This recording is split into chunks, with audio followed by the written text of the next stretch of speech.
नवोदय दर्पण जी। चलिए, तो लिव होलिस्टिक की ओर से आप सभी को बहुत बहुत नमस्कार, प्रणाम। और आज हम बात करने वाले हैं मेंटल हेल्थ पे। तो उसके लिए हम आमंत्रित करना चाहेंगे हमारे एक्सपर्ट मिस्टर हरिशंकर जी का। स्वागत करते हैं हम। Mental health means emotionally, physiologically और सोशल वेलबींग। अगर हम इन तीनों तरीके से अगर हम ठीक हैं तो हमारा मेंटल हेल्थ ठीक होता है। हम फिजिकली ठीक हैं, हम फिजियोलॉजिकली ठीक हैं, हम इमोशनली ठीक हैं, हम सोसाइटी के साथ अपना तालमेल बैठा पा रहे हैं, सोशल वेलबींग है, हम लोगों से मिल रहे हैं, लोगों से बात कर रहे हैं, उनके साथ हम बहुत अच्छे तरीके से, हमारा जो बिहेवियर वो बहुत ही अच्छा है। तो ये जो सारी चीज़ें मिलके जो बनाती हैं वो कहलाती है हमारी मेंटल हेल्थ। और ये मेंटल हेल्थ बहुत ही ज़रूरी होता है सभी के लिए, क्योंकि हम एक सोशल एनिमल हैं। अगर हम कहा जाते हैं human being is a social animal. तो अगर हम जहाँ सोसाइटी में रहते हैं तो वो हमें जानना पड़ेगा कि हमें किस तरीके से रहना है। तो इस तरीके से हम जानते हैं कि हमारा जो मेंटल हेल्थ है वो सोसाइटी में रहने के लिए कितना उपयोगी होता है। जी ओके, बहुत बहुत धन्यवाद हरिशंकर जी आपका। तो अब अगला प्रश्न, क्या मेरी आवाज़ सभी तक पहुंच पा रही है? क्योंकि नीलाचल जी का कमेंट आया है कि ऑडिबल नहीं हूं मैं। नहीं आप प्रीति, कंफर्म करके आपकी बता आवाज़ सकते मुझे हैं? आ ओके रही है। ओके, ठीक है ठीक है। तो फिर मैं अगला प्रश्न करती हूँ आपसे हरिशंकर जी कि hmm, what is the importance of mental health? जी।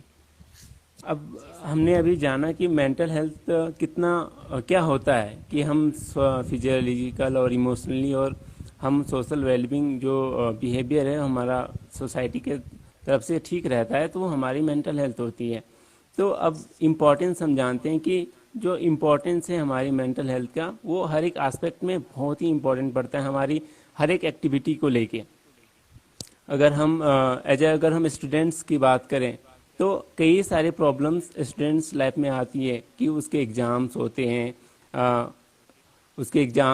हैं, देन उसे स्कूल जाना होता है, उसे सुबह उठना होता है, और उसे पेरेंट्स जी कभी कभी मेरी आवाज़ क्लियर हो रही है ना सभी को? जी सर, मुझे तो क्लियर हो रही है, शायद मेरी आवाज़ क्लियर नहीं हो रही है। ओके। तो कितने सारे जी जी। जी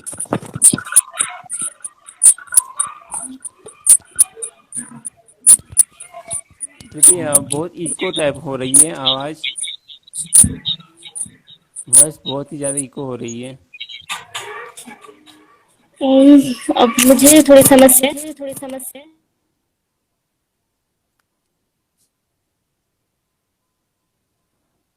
जी प्रीति, आवाज़ बिल्कुल आपकी आ नहीं रही है। हेलो, जी। अभी ठीक है? जी अब ठीक है ओके ओके, कंटिन्यू ना। सर। Sorry for interruption. अब हम okay, it's okay fine, this is a natural phenomena, हम इसमें कुछ नहीं कर सकते हैं, ये नेटवर्क इशू थी। ओके, तो हम जान रहे थे कि हमारे लिए मेंटल हेल्थ तो कितना ज़रूरी होता है। हमें किसी भी काम को करने के लिए एक मोटिवेशंस की ज़रूरी होती है। अगर हम ठीक तरीके से हमारा जो थिंक है, जो हम एक्ट कर रहे हैं, पहले तो हमारे थॉट आते हैं, फिर हम थिंक करते हैं, देन हम कुछ ना कुछ एक्ट करते हैं। तो अगर हम थिंकिंग हमारी सही आ रही है तो हमारा जो एक्शन होगा वो भी ठीक होगा। तो अगर हमें समाज में रह रहे हैं और हम सोसाइटी में रह रहे हैं, हम लोगों से मिलजुल रहे हैं, तो हमारा जो बिहेवियर है वो कितना इम्पोर्टेंट रख सकता है आप खुद ही समझ सकते हैं। तो एक तो हम जान सकते हैं कि जो हमारा समाज में हमें अपना बिहेवियर ठीक रखना है, हमने अपने आप को स्टेबल रखना है, तो ये हमारा मेंटल हेल्थ का कार्य होता है। देन अगर दूसरा हम बात मेंटल हेल्थ की करें, तो अगर हमारा मेंटल हेल्थ ठीक नहीं रहेगा तो हम कोई भी कार्य ठीक से नहीं कर सकते हैं, चाहे कुछ भी हो, चाहे वो पढ़ाई हो या खेल हो, या आप मतलब कह सकते हैं कि आप बिल्कुल भी बोर हो जाएंगे कुछ भी किसी भी कार्य को करने में आपका मन नहीं लगेगा। ठीक है, तो अगर हमारा मेंटल हेल्थ ठीक है तो हम सभी अपने कार्य जो है बहुत ही अच्छे तरीके से कर सकते हैं। जैसे स्टूडेंट्स है तो अपनी अच्छी तरीके से पढ़ाई कर सकता है, अगर कोई वर्कर है तो अपना काम अच्छे से कर सकता है, अगर कोई टीचर है तो बहुत ही अच्छे तरीके से पढ़ा सकता है, अगर कोई प्लेयर है अगर वो बिल्कुल मेंटली ठीक है तो बहुत ही अच्छे तरीके से खेल सकता है, अगर कुछ भी किसी भी तरीके का स्ट्रेस वगैरह नहीं आए तो उसी तरीके का किसी भी अब प्रोफेशंस में हम ले सकते हैं कि अगर उसका मेंटल हेल्थ ठीक है तो वो अपने उस कार्य को बहुत ही अच्छे तरीके से कर सकता है। तो हमें किसी भी कार्य को, चाहे वो किसी भी फील्ड में हो, अगर हमारा मेंटल हेल्थ ठीक नहीं है तो वो कार्य ठीक से नहीं किया जा सकता है। ठीक है, तो इसलिए किसी भी कार्य को हमें ठीक रखने के लिए भी जो मेंटल हेल्थ है वो बहुत ही ज़्यादा ज़रूरी होता है। जी प्रीति जी। जी जी जी, ओके। तो हमने जाना कि अभी हमारे जीवन में मेंटल हेल्थ की इम्पोर्टेंस क्या है। तो सर अगला प्रश्न हम आपसे करना चाहेंगे कि जो चिल्ड्रंस हैं हमारे आसपास जो हैं, तो उनके जीवन में स्ट्रेस का क्या महत्व है, उनका कोई रोल है, क्या भूमिका है, तो वो आप हमें बताएं। जी, बहुत बहुत अच्छा। और इस टाइम पे अगर हम बात करें कि इस कोविड-19 के टाइम पे अभी हम समझ सकते हैं कि बच्चों के लिए कितनी स्ट्रेसफुल लाइफ होती होगी। वो बिल्कुल भी स्कूल नहीं आ रहे हैं, फिर भी घर पे उन्हें बताया जा रहा होगा कि आप पढ़ाई करो, या अगर टीचर्स भी उसे होमवर्क दे रहे होंगे थ्रू ऑनलाइन, या वो व्हाट्सएप के थ्रू हो या जियो मीट हो या गूगल मीट हो, किसी तरीके से वो क्लासेस ले रहे होंगे। तो स्ट्रेस की अगर इम्पोर्टेंस हम बात करें तो हम सबसे पहले स्ट्रेस को थोड़ा सा समझ लेते हैं कि वो किस तरीके से काम करता है। तो जो स्ट्रेस है ये एक मेंटल स्टेट है, या हम कह सकते हैं एक इवेंट्स हैं, कि किसी भी कार्य को करने के लिए हम उसके लिए कुछ किस तरीके का अपना रिएक्शंस देते हैं, वो स्ट्रेस का चीज़ें आ जाती हैं। लाइक कि एग्ज़ाम आ रहा है, ठीक है, हमें पता है कि मेरा एग्ज़ाम आ रहा है, तो हमें क्या करना चाहिए, हम उसके लिए अवेयर हैं। हम दो तरीके का एक्ट कर सकते हैं। एक तो हम अच्छी पढ़ाई करना स्टार्ट कर देंगे, या तो हम बिल्कुल भी पढ़ना छोड़ देंगे कि नहीं मुझे इतना सारा सिलेबस है, इतना मुझे कवर करना है, तो मैं कैसे कर पाऊंगा। और एक दूसरा स्टूडेंट होता होगा कि वो तुरंत ही स्टार्ट कर देता होगा उस पढ़ाई को, कि नहीं मेरा एग्जाम है नेक्स्ट वीक से, तो मुझे अब पढ़ना स्टार्ट कर देना चाहिए। तो अब देख सकते हैं कि स्ट्रेस दोनों स्टूडेंट्स के लिए एक ही है, एग्जाम, लेकिन दोनों का जो रिएक्शन है वो अलग अलग है। एक जा रहा है पॉजिटिव डायरेक्शन में कि नहीं वो अब पढ़ना स्टार्ट करेगा, और जो दूसरा है वो नेगेटिव थॉट्स में जा रहा है और कह रहा है कि मैं इतना सारा सिलेबस कैसे इतने कम दिनों में कंप्लीट करूं। तो आप देख सकते हैं कि स्ट्रेस दोनों तरीके से लोग यूज कर रहे हैं, स्टूडेंट्स दोनों तरीके से यूज कर रहे हैं। तो इसलिए हम कह सकते हैं कि स्ट्रेस बहुत ही ज़रूरी होता है स्टूडेंट्स के लिए। वो जो जिस स्ट्रेस की ज़रूरत होती है स्टूडेंट्स के, वो यू स्ट्रेस होता है जो पॉजिटिव स्ट्रेस है, जो हमें काम करने के लिए प्रोत्साहन करता है या मोटिवेट करता है। और जो एक होता है डिस्ट्रेस, जो हमें नकारात्मकता की ओर लेके जाता है, हमें उस तरीके की काम ना करने के लिए लेके जाता है, हमें बर्डन लगता है कि हमें ये बर्डन हो रहा है, तो ये नेगेटिव स्ट्रेस में आ जाती है। तो हमें किसी भी कार्य को या सक्सेस करना हो तो यू स्ट्रेस हमें करनी चाहिए। अगर हमें इवेंट्स पता ही ना हो तो हम कैसे उस चीज़ को सॉर्ट आउट करेंगे। अगर एग्ज़ाम ले ही ना तो हमें बच्चों का पता कैसे चलेगा कि उसकी पोटेंशियलिटी क्या है, वो क्या कर सकता है। तो इस तरीके से वो बच्चे जो अपने जैसे कि हम और टीचर्स भी कितने अच्छे तरीके से काम करते हैं कि उन्हें एक हफ्ते पहले या 15 डेज पहले बता दिया जाता है, या बिल्कुल एक रूटीन बना दिया जाता है कि इस डेट को आपका ये एग्ज़ाम होने वाला है। तो इससे टीचर भी को भी लगता है कि बच्चे भी उस तरीके से तैयार कर सकेंगे एग्ज़ाम के लिए। तो इसलिए ये काम दिया जाता है कि एक इवेंट दे दिया, अब उस इवेंट को किस तरीके से वो बच्चा ले रहा है, पॉजिटिव ले रहा है नेगेटिव ले रहा है। इसलिए हम जब पॉजिटिव तरीके की बात करते हैं या पॉजिटिव की ओर हम जाते हैं तो वो यू स्ट्रेस होता है, और ये बच्चों के लिए बहुत ही ज़रूरी होता है कि यू स्ट्रेस वो ले, किसी भी काम को करने के लिए वो करे। जैसे नहीं कहते no pain no pain no gain, इस तरीके का होता है ना। तो उसी तरीका है कि अगर हमें अपनी अगर किसी भी काम को करना पड़ेगा, जैसे कि अगर हमें योगा में भी मास्टरी हासिल करनी है सपोज, तो हमें दर्द सहना पड़ेगा, हमें आसन लगाने पड़ेंगे, हमें स्ट्रेचिंग करनी पड़ेगी। तो उसी तरीके से बच्चों को भी अगर मार्क्स अच्छे लाने हैं, उसे ये ग्रेड में आना है, तो उसे बहुत ही अच्छी तरीके से मेहनत भी करना पड़ेगा बच्चों को। ठीक है, तो हम इस तरीके से हम जानते हैं कि कितना इम्पोर्टेंट है बच्चों के लाइफ में स्ट्रेस का। जो स्ट्रेस की हम बात कर रहे हैं वो ये स्ट्रेस की बात कर रहे हैं, जिससे बच्चा अपना रिजल्ट बहुत ही अच्छा करेगा और सुंदर करेगा अपना रिजल्ट। जी जी जी, धन्यवाद सर कि आपने इतने अच्छे से बताया कि बच्चों के जीवन में स्ट्रेस इम्पोर्टेंट तो है, पर वो किस तरीके से ले रहे हैं, पॉजिटिवली ले रहे हैं, नेगेटिवली ले रहे हैं, तो उसके रिजल्ट पर बहुत इफेक्ट पड़ेगा। चलिए अगले क्वेश्चन की ओर हम मूव करते हैं।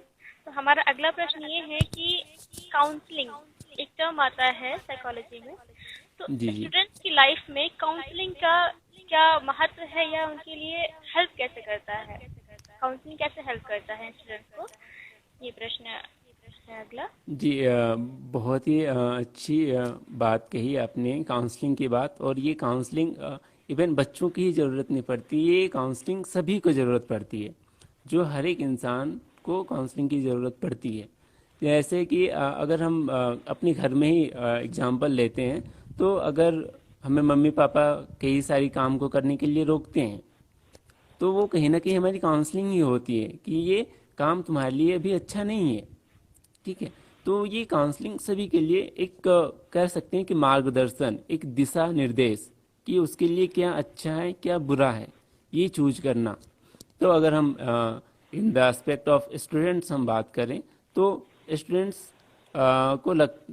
बहुत ही उलझे हुए से होते हैं थोड़े से, कि वो 5-5 सब्जेक्ट 6-6 सब्जेक्ट्स पढ़ते हैं और अचानक से वो 10th की बोर्ड देते हैं। उसके बाद उन्हें लगता है कि मुझे किस स्ट्रीम में जाना चाहिए। तो वो करियर काउंसलिंग के द्वारा वो जान सकता है कि वो किस स्ट्रीम में जाएगा, उसके लिए क्या पोटेंशियल है उसके अंदर, उसकी आईक्यू क्या है, या उसकी सोशल वेलबींग क्या है, या कि जो उसके अंदर जो कैपेसिटी है वो क्या कर सकता है। ये हम काउंसलिंग के माध्यम से, जो एक पार्ट है काउंसलिंग का, कैरियर काउंसलिंग, इसके माध्यम से जान सकता है। नहीं कि ये कैरियर काउंसलिंग तो एक पार्ट हो गया, बट कई सारी प्रॉब्लम्स आती हैं। जैसे कि बच्चे को क्लास में समझ में नहीं आ रहा होता है, सपोज किसी टीचर का जो सब्जेक्ट पढ़ाया हुआ है वो चीज़ समझ में नहीं आ पा रहा है, और बच्चा किसी डर से पूछ भी नहीं पा रहा है टीचर से, या किसी भी तरीके का डर हो में भी वो पूछ नहीं पा रहा है। तो उस स्थिति में भी बच्चे को एक काउंसलिंग की ज़रूरत पड़ती है, जिसे हम हेल्प करते हैं उसकी स्टडी में। तो इसी तरीके से एक तो ये बात आ गई कि उसे समझ में नहीं आ रहा है। एक बात आ जाती है कि वो अपने आप को इन्फीरियोरिटी कॉम्प्लेक्स की बात आ जाती है बच्चों में, कि वो अपने आप को इन्फीरियर फील करता है कि या तो वो पढ़ने में अच्छा नहीं है, या वो देखने में अच्छा नहीं है, या वो कोई जवाब देता है तो बच्चे हंस पड़ते हैं। तो ये सारी जो चीज़ें हैं, और वो ठीक से कर नहीं पाता है बिल्कुल भी। तो इसमें हम जान सकते हैं ना कि बच्चे की प्रॉब्लम कहाँ आ रही है। तो इसमें भी उसको मदद करेगी कि वो एक ऐसे बंदे के पास जाएगी, एक ऐसे काउंसलर के पास जाएगा जो उसकी मदद करेगा, जो उसकी सुनेगा, ना कि उसका कोई मजाक उड़ाएगा, और उसको किस तरीके से हेल्प किया जा सकता है। इस तरीके से काउंसलिंग इम्पॉर्टेंट होती है बच्चों के लाइफ में, स्टूडेंट्स के लाइफ में। और यही नहीं कि अभी हम एक जगह, सपोज अभी हम लगभग 90 दिनों से बिल्कुल सोसाइटी से दूर, हम एक सोशल बीइंग होते हुए भी हम सोसाइटी से दूर हैं, कि हम कहीं बाहर जा नहीं सकते हैं, बाहर घूम नहीं सकते हैं। तो इस तरीके से भी हमारे मन में स्ट्रेस आ रहा है कि हमें घर से ही बैठ के काम करना है। अगर सपोज किसी को अगर टेक्निकल चीज़ें नहीं आ रही है, तो वो किस तरीके से काम करना है। कहीं वो इस बात का भी लोगों को डर हो जाता है कि उसे कहीं नौकरी से निकाल ना दिया जाए, क्योंकि वो टेक्निकल चीज़ों से काम नहीं कर पा रहा है। तो इस बात का भी डर हो जाता है। तो काउंसलिंग हर एक एस्पेक्ट में काम करती है कि वो अपने आप की पोटेंशियल को वो कैसे बढ़ाए, किसी भी पोटेंशियल जो उसके अंदर है वो कैसे बढ़ा सके, ये काउंसलिंग मदद करती है। और काउंसलिंग सभी को लेनी चाहिए। अगर उसे लगता है कि मुझे इस चीज़ के लिए प्रॉब्लम हो रही है तो उसे काउंसलिंग बिल्कुल लेनी चाहिए।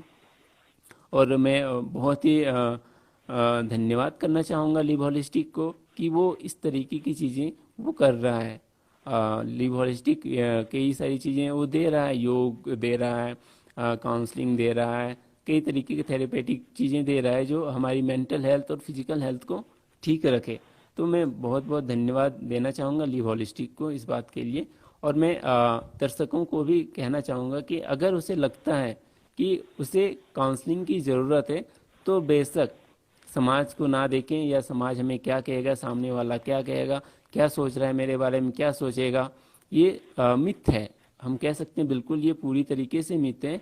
तो हमें हमें ज़रूरत है, हमें चीज़ों की ज़रूरत है, तो हमें, अगर हमें भूख लगेगी तो हमें खाना खाना चाहिए ना। किसी और, अगर कोई और खाना खा लेगा तो हमें हमारी भूख नहीं मिटेगी। तो उसी तरह हमें अगर अपनी पोटेंशियल बढ़ानी है तो हमें खुद जाना पड़ेगा उस चीज़ के लिए, वो चीज़ें हमें करनी चाहिए। बिल्कुल जी जी जी, प्रिया। बहुत बहुत धन्यवाद सर। ये लिव होलिस्टिक इसीलिए कर पा रहा है क्योंकि आप जैसे लोग, एक्सपर्ट लोगों का हमारे साथ सहयोग है, जी इसीलिए बहुत हम बहुत ऐसे धन्यवाद। प्रोग्राम्स लेके आ पा रहे हैं। तो आपका हम दिल से धन्यवाद करते हैं सर। और इसी के साथ हम जी प्रिया। अगले प्रश्न की ओर मूव करते हैं, जो कि है हमारा कि कुछ हमने बहुत बात कर ली कि मेंटल हेल्थ क्या है, स्ट्रेस क्या है, काउंसलिंग क्या है। तो सर नॉर्मल लाइफ में, डेली लाइफ में कुछ ऐसी एक्टिविटीज हम 3 एक्टिविटीज की बात करते हैं, बहुत ज़्यादा नहीं, तो कुछ 3 एक्टिविटीज ऐसे बता सकते हैं आप जिनसे इंसान अपना मेंटली हेल्दी रह सके और स्ट्रेस से कोप अप कर सके, और एक तरीके से हम ये कह सकें कि उसे टोटल हेल्थ, मेंटल हेल्थ मिल सके। तो कुछ ऐसी एक्टिविटीज आपसे जानना चाहेंगे सर। जी बहुत अच्छी बात है। इससे दर्शकों को भी बहुत बहुत लाभ मिलेगा कि वो कुछ चीज़ें जी कर जी। सके जिससे उसका मेंटल हेल्थ वो ठीक रह सके। तो इसमें कुछ नंबर्स हैं, वो 3 नंबर है। तो मैं क्या कहना चाहूँगा, ऐसे बहुत सारे एक्टिविटीज़ हैं जिसको करके आप अपना मेंटल हेल्थ ठीक रख सकते हैं। लेकिन अभी हमने जो जितनी सारी बातें की हैं वो ज़्यादातर हम स्टूडेंट्स को लेके बात किए हैं। तो इस तरीके से मैं बात करना चाहूँगा कि वो सारी एक्टिविटी जो सभी को तो फ़ायदा वो चीज़ें करेगी ही, बट वो मोस्ट ऑफ द जो स्टूडेंट्स हैं उनको बहुत ही ज़्यादा लाभ मिल पाएगा, वो बेनिफिटेड होंगे। तो जो पहला अगर मैं पहले बात करूं, जो पहले नंबर में आ सकती है, उसे मैं फिजिकल हेल्थ से जोड़ना चाहूँगा। क्योंकि एक फिजिकल हेल्थ जो हमारी होती है वो हमारी मेंटल हेल्थ को भी ठीक करती है। अगर फिजिकल एक्टिविटी हम करते हैं तो हमारी मेंटल एक्टिविटी भी ठीक होती है। अगर उसमें भी हम थोड़े से अंदर जाएं तो हम इसमें योगा को इंक्लूड करना चाहूँगा कि जो योग है वो हमारी मेंटल बॉडी और फिजिकल बॉडी दोनों को एक कह सकते हैं कि वो बैलेंस बैठाती है। क्योंकि हम जब भी हम मेडिटेशंस की बात करते हैं, और मेडिटेशंस बहुत ही ज़्यादा इफ़ेक्टिव होता है स्ट्रेस में, लेकिन हम जब योग करते हैं तो हम एक तरीके से मेडिटेशन कर रहे होते हैं। हम योग में हर अपनी चीज़ें सांसों के साथ जोड़ के करते हैं। हम इनहेल एक्सहेल का जो एक स्वरूप है, एक बैलेंस है, वो हम करते हैं योग में। और वही चीज़ हम मेडिटेशन में भी करते हैं। एक शांत जगह बैठ के हम सांसों पे पहले ध्यान लगाते हैं, फिर अपने विचारों पे जाते हैं। तो कहीं ना कहीं हम जब योग कर रहे होते हैं तो हम मेडिटेशन भी कर रहे होते हैं, अपने सांसों पे ध्यान जा रहा होता है, और हमारी जो फिजिकल बॉडी है वो भी बहुत ही स्ट्रोंग होती चली जाती है। क्योंकि इसमें कई सारे ऐसे आसन्स हैं जिससे हमारा जो कंसंट्रेशन है वो बढ़ पाता है, जिससे हमारी मेमोरी भी बढ़ पाएगी। बच्चों उसका उपयोग कर सकते हैं। ठीक है, इन्फीरियोरिटी कॉम्प्लेक्स कि वो देखने में अच्छे नहीं या वो लंबे नहीं है, तो ऐसे कई सारे आसन भी हैं जैसे बच्चों को करने से इन सब चीज़ों का लाभ मिल सकता है। तो ये मैं पहला जो बताया कि जो योग को अपने जीवन में उतारे, योग आसन को अपने जीवन में उतारे। और जो मैं दूसरी बात बताने जा रहा हूँ वो है सुबह सुबह उठने की बात है। सुबह उठ के वो मॉर्निंग वॉक करें, थोड़ा सा टहले, और अपने सांसों पे थोड़ा सा ध्यान अवेयर होके टहले कि वो सामने जा रहा है तो क्या देख रहा है, क्या कर रहा है, वो कितनी दूरी तय किया है आज। इन छोटी छोटी चीज़ों को अवेयर करें। और हर एक चीज़ को जो सुबह उठने के साथ ही हम कहते हैं ना कि हमें सूर्य के साथ चलनी चाहिए। जब सूर्य उग जाता है तो हमें भी उसी के साथ उठ जाना चाहिए। तो एक दूसरी जो एक्टिविटी है वो सूर्योदय के साथ ही हमें उठ जाना है, उससे पहले ही उठ जाना है। जिसे योग शास्त्रों के मैं बात में करूं तो वो ब्रह्म मुहूर्त का टाइम होता है, जो सूर्योदय से 90 मिनट के पहले तक का समय होता है। उसमें अगर हम उठते हैं तो जो हमारा उस समय जो वाइब्स मिलती हैं, उस समय की जो एनर्जी होती है, और उस समय जो अगर बच्चा पढ़ाई भी करता है तो भी उसकी मेमोरी अच्छे तरीके से उस चीज़ को गेन कर सकती है। तो सुबह उठ के मैं टहलने की बात करता हूँ, मॉर्निंग वॉक की बात करूँगा कि वो इसको अपने जीवन में उतारे। और जो तीसरी बात है कि वो रीडिंग एंड राइटिंग स्किल को डेवलप करे। रीडिंग एक ऐसी हैबिट है जिससे हम अपनी कई सारी चीज़ें, अपने थॉट को बदल सकते हैं। अभी अभी हमारे मन में कुछ किसी और तरीके का थॉट चल रहा है सपोज, और हमने किसी किताब को पढ़ना स्टार्ट किया, सपोज हमने स्वामी विवेकानंद जी को पढ़ना स्टार्ट किया, तो कहीं ना कहीं हम उनके विचारों से जुड़ते हुए चले जाएंगे, और वो उनका जो पॉजिटिव एनर्जी है वो हमें अपनी ओर आकर्षित करेगा और खींचता चला जाएगा, और हम उस चीज़ को एडप्ट कर पाएंगे, और जो हमारा जो थॉट प्रोसेस है वो चेंज होता चल जाएगा।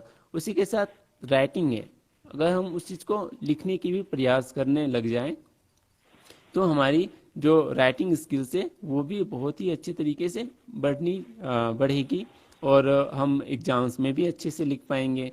और कई अगर उसे लिखने की आदत हो वो बुक्स भी लिख सकता है आगे जाके। तो कई सारी ऐसी चीज़ें हो सकती हैं जो रीडिंग एंड राइटिंग स्किल्स से बढ़ सकती है।